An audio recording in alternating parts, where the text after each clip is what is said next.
Hi, good morning. In the last class, we have discussed third and fourth of our Galois theory. Now we are going to in today's class, yeah, we are going to discuss or we are going to prove fifth and sixth. Okay, so what is the fifth condition? E is a normal extension of F if and only if lambda E is a normal subgroup of G of K over F. E is a normal extension of F if and only if lambda E is a normal subgroup of G of K over F. This is what we have to prove. Now next, when lambda is a normal subgroup of G of K over F, then we have to prove this condition also. Okay, so moving to the proof and the sixth one. Okay, we will discuss later. So moving to the proof. Given K is a normal extension of F. Given K is a normal extension of F. So what we get? Uh, K is a separable splitting field. So K is a separable extension of F. So K is a separable over E and E is separable over F. Clear? Now E is a normal extension of F by this property. K is a separable K is a normal extension of F. We get E is a separable over F. So E is a normal extension of F if and only if E is a splitting field over F. Because already E is separable over F because K is a normal extension of F. So to prove E is a normal extension of F, we get if and only if E is a splitting field over F. Okay. So again, we will move to the statement. But we have to prove E is a normal extension of if and only if lambda E is a normal subgroup of F. And here we get E is a normal extension of F if and only if E is a splitting field over F. So to prove E is a normal extension if and only lambda is a normal subgroup of G of K over F, it is enough to prove E is a splitting field over F if and only if lambda is a normal subgroup of G of K over F. Okay. So E is a normal extension if and only E is a splitting field over F. So what we are going to prove is E is to prove the fifth one, we have to prove E is a splitting field over F if and only lambda is a normal subgroup of G of K over F. Now, what is G of K over F? G of K over F is the group of all automorphism on K leaving F fixed. Okay. Now, what we have let sigma be an automorphism on F closure leaving F fixed. And K is a finite normal extension of F. Therefore, K is a splitting field over F. And sigma is an automorphism on F closure leaving F fixed. Therefore, by here we have, I think it is 50.9. Okay, we'll look at 50.9.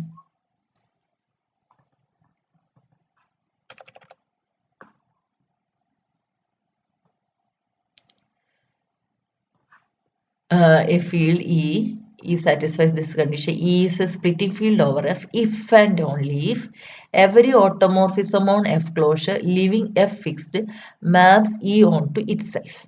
Okay. For a field E is a splitting field over F if and only if every automorphism on F closure leaving F fixed mapping E onto itself. Here we have K is a splitting field over F. Therefore, every automorphism on F closure leaving F maps K onto itself. Okay. So that induces an automorphism on K leaving F fixed. So in this case we have, okay.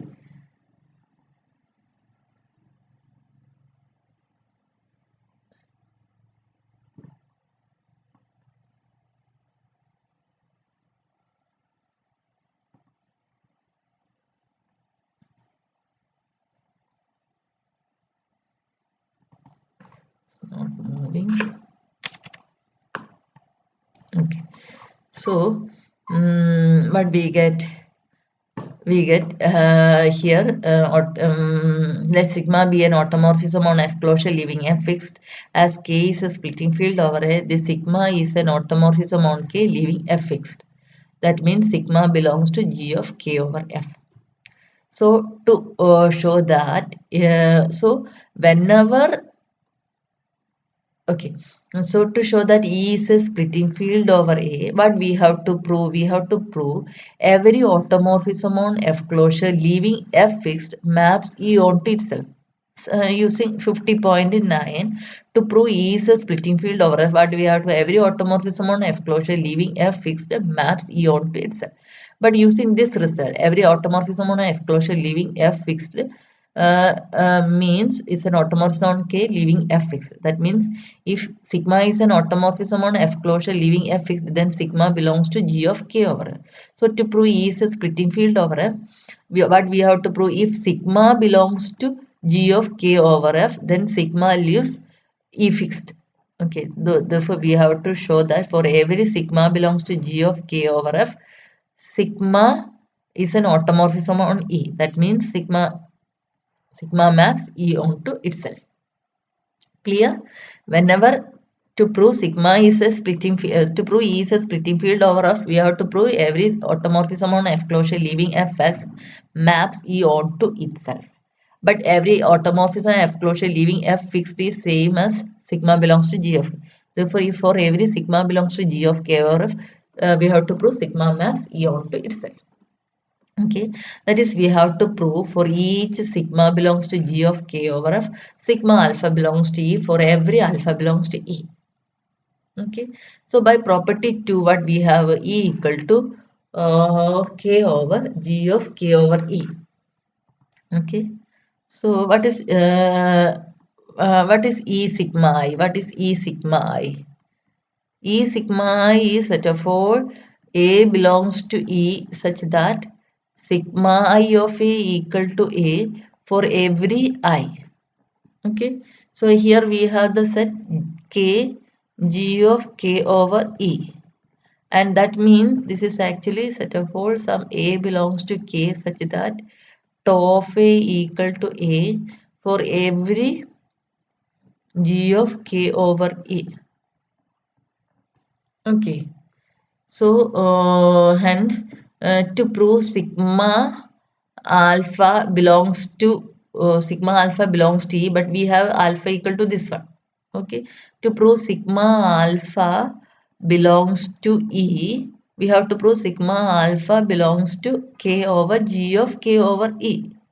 Okay, that means this element belongs to this, means we have to prove sigma alpha must satisfy the condition tau of sigma of alpha equal to sigma of alpha for every tau belongs to, here for every tau belongs to G of K over E. So what we have to, that is we have to show that tau of sigma of alpha equal to sigma alpha for every tau belongs to G of K over E. So, hence to E is a splitting field over F if and only if tau sigma alpha equal to sigma of alpha for every tau belongs to G of K over E. Okay. Here what we have to prove? We have to prove sigma alpha for every sigma alpha belongs to E. Sigma alpha belongs to E means tau sigma of alpha equal to sigma alpha for every tau belongs to G of K over E. So yeah, that but though so what we get, E is a normal extension of if and only if E is a splitting field over F, and that is if and only if tau sigma of alpha equal to sigma alpha for every alpha belongs to E. So which implies E is a normal extension of F if and only if tau sigma alpha equal to sigma alpha for every alpha belongs to E. Okay, and for every sigma belongs to G of K over F. Okay, so E is a splitting field over F. E is a normal extension of F if and only if E is a splitting field over F, and E is a splitting field over F if when only this satisfies this condition. Therefore, E is a normal extension if and only if tau sigma alpha equal to sigma alpha for every alpha belongs to E and every sigma belongs to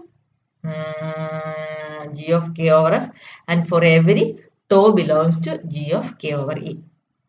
Okay, Now, tau of sigma of alpha equal to sigma alpha implies if you apply sigma inverse is an automorphism, isomorphism, 1 on 2. So, sigma inverse exists. That means sigma inverse tau sigma alpha equal to alpha for every, okay. That means sigma inverse. If you apply sigma inverse here, but we get sigma inverse is identity map. That is equal to alpha. Okay.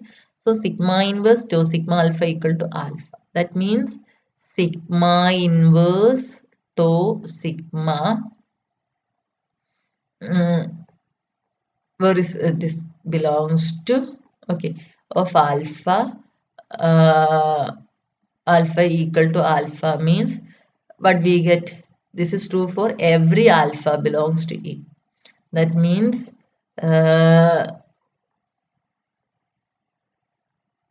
sigma inverse tau sigma leaves E fixed is an automorphism on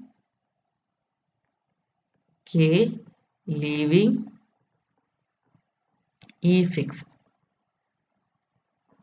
Okay, that means sigma tau in sigma belongs to G of K over E. Okay, so from this what we get, sigma inverse tau sigma belongs to G of K over E for every sigma belongs to G of K over F and tau belongs to G of K over E. This implies G of K over E is a normal subgroup of G of K over F. How? We have a result, H is a normal subgroup of G, then GH G inverse belongs to H for every H belongs to H and for every G belongs to H. We have H is a normal subgroup of G if and only GH G inverse belongs to H for every H belongs to H and for every G belongs to H. For G here we have G of K over F and for H we have G of K over E. Okay, so we are taking an element in G of K over F. That means we are taking an element in G, and that element is sigma. Okay, so sigma inverse sigma.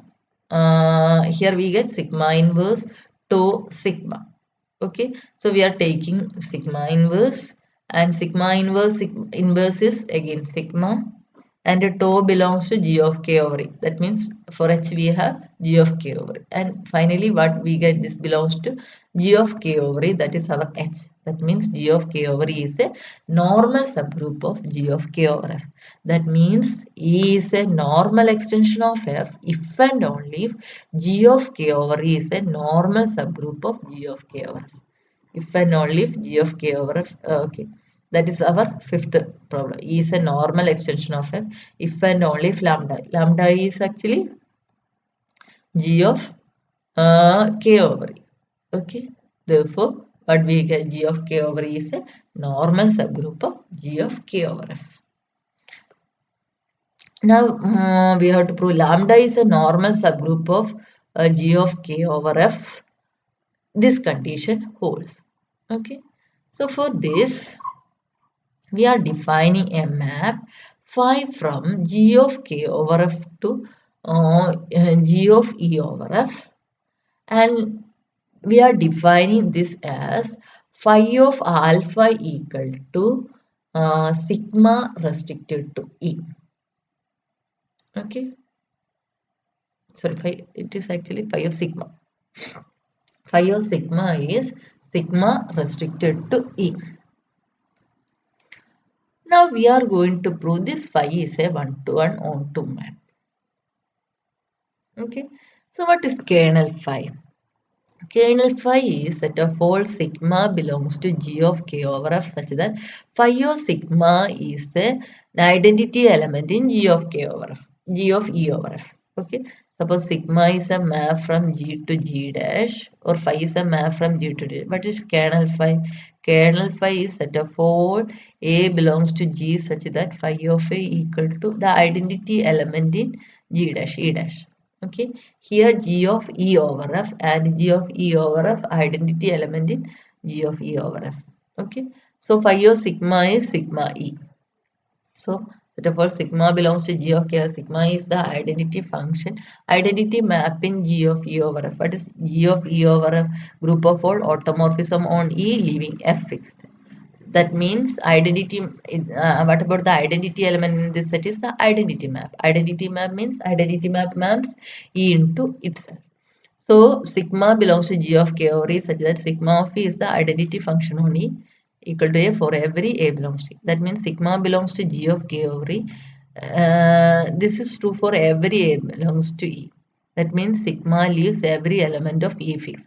So sigma is an automorphism on G of K over F and sigma leaves every element of E fixed. That means sigma is an automorphism on K leaving E fixed. That means G of K over E. So our kernel phi is G of K over E. Okay. So phi is a map from G of K over F to G of E over F, and with the kernel G of K over E. Okay. Kernel. Okay. Now what we have to prove is actually phi is 1 1 and on 2. Now first okay, sorry. Okay, kernel phi is G of K over E. And what we are going to prove is a onto, phi is onto. Let us sigma belongs to G of E over F. Sigma belongs to G of E over. Then sigma is an automorphism on E leaving F fixed. Sigma is an automorphism on E leaving F fixed. By isomorphism extension theorem, we can extend this sigma to an isomorphism tau from K onto a subfield of F closure, as tau is an extension of sigma tau of A equal to sigma of A for every A belongs to E, but sigma of A equal to A. Therefore, sigma leaves every element of F fixed, tau of A equal to sigma of A for every A belongs to F. Thus, we get tau of A equal to sigma of A, tau of A equal to A for every A belongs to. That means tau is an isomorphism on K onto a subfield of F closure leaving F fixed. Okay. Now, as K is a splitting field over F, by our corollary 50.993. Tau is an automorphism on K leaving F fixed, because every automorphism on F closure leaving F fixed maps K onto itself. That means tau is an automorphism on K leaving F fixed. That means tau belongs to G of K over F. Okay. So for our sigma belongs to G of E over F, we get a tau belongs to G of K over F. And for this tau, what is phi of tau? Phi of tau is tau restricted to E. That means tau restricted to E is same as sigma, because by isomorphism extension theorem, we have defined like this. Okay, tau of A equal to sigma of A. That means phi is on 2. Okay. Now phi is phi. Therefore, phi of G of K over F is G of E over F. Phi is a map from G of K over F to G of E over F, and which is an onto map. That means phi of G of K over F is equal to G of E over F. Now we have first isomorphism theorem.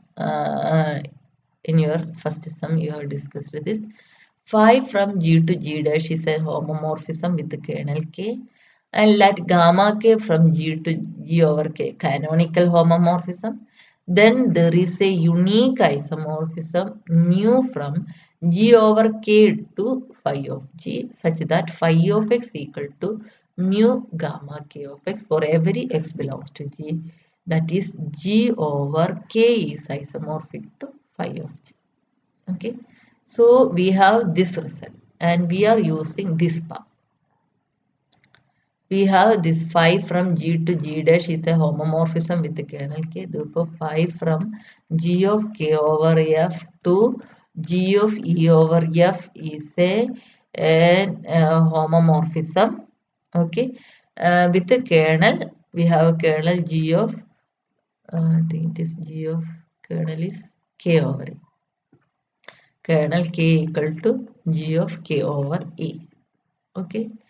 And gamma K already we can define, because we have already proved G of K over E is a normal subgroup.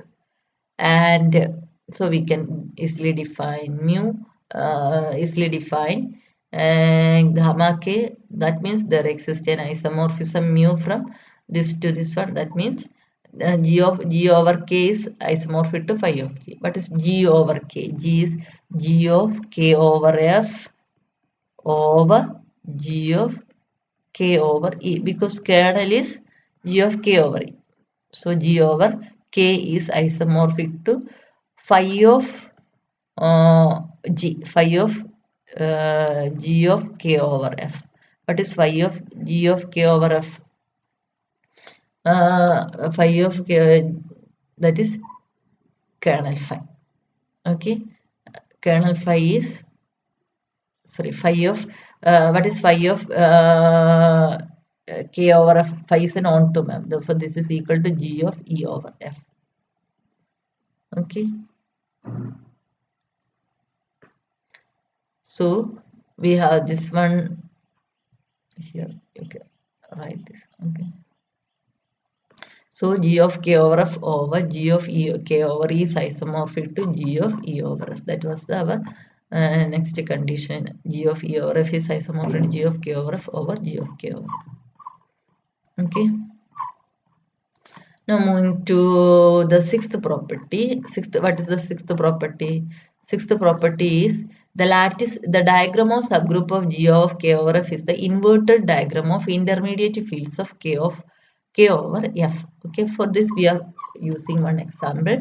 We are using the example Q of root 2 root 3. Here K is this one and K is a normal extension of Q.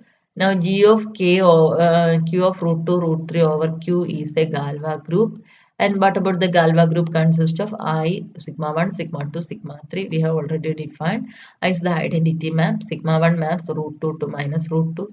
And as this root mapped root 2 to minus root 2, root 6 goes to minus root 6 and other elements fixed. Similarly, sigma 2 maps root 3 to minus root 3 and also this condition holds, and sigma 1 maps root 2 to minus root 2 and root 3 to minus root 3.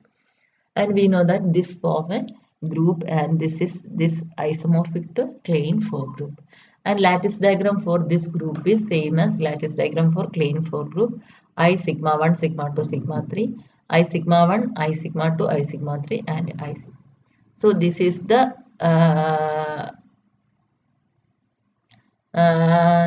subgroup diagram. Okay, subgroup diagram of G of K over Q. Okay. Now, what about the intermediate fields leaving leaves fixed? We have to check K, I, sigma 1, sigma 2, sigma 3. That means set of all elements in K leaving uh, elements in K, the sigma I of A equal to A for every I. That means if you take all the isomorphism and the only fixed field is Q. Now, if you take Ki sigma 1, what about sigma 1? Sigma 1 maps root 2 to root minus root 2 and root. Okay. So, clearly sigma 1 maps root 3 to root 3. That means sigma 1 leaves, actually sigma 1 leaves Q of root 3 fixed. I also leave Q of root 3 fixed. So if you consider K over I sigma 1, then this space is actually equal to Q of root 3. And if you consider Ki sigma 2, actually what is Ki sigma 2? This is set of all A belongs to K such that I of A equal to A and sigma 2 of A equal to A. So sigma 2, what is sigma 2? Sigma 2 is root 3 to minus root 3. And in this case, the fixed field is Q of root 2. And in the case of I identity element, clearly that leaves Q of root 2, root 3 fixed. If you consider the intersection, Q of root 3 and Q of root 2, we get Q of root 2. Therefore, Q of root 2 fixed. And if you consider Ki sigma 3, this is the field. And if you consider Ki, identity maps leaves every element of Q of root 2, root 3 fixed. Now if you draw the diagram of this one, okay, we know that clearly. We know that uh, q of root 2 root 3 is a subgroup of q of root 3, q of root 2, q of root 3, okay, and this one. And each one is, this is same as ki, and this is ki sigma 1, I sigma 2, I sigma 3, and this is ki sigma 1, sigma 2, sigma 3. So clearly this is same as the above but inverted diagram. Here I sigma 1, sigma 2, okay, in the top, then here I in the last portion. Here ki is in the top and here this one, okay. So the lattice diagram of the subgroup G of K over A is the inverted lattice diagram of the intermediate field, okay. That's all for today's class.